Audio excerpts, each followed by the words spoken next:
Cityt që deri para 5-6 javësh mua kishte ikur nga ekuacioni për të qenë contender për të shkuar deri në fund. Ka shpejt e përjashove Pep Guardiolën.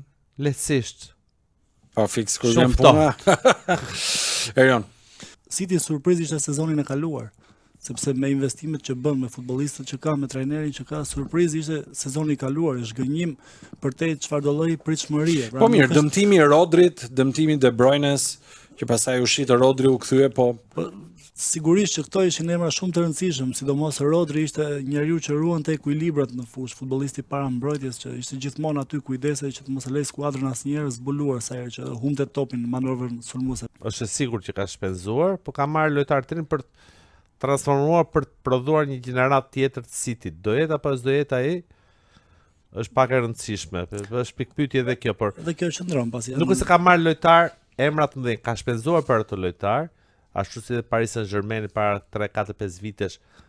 Jo emra bombastik, por ka shpenzuar, njëjtë gjë dhe City.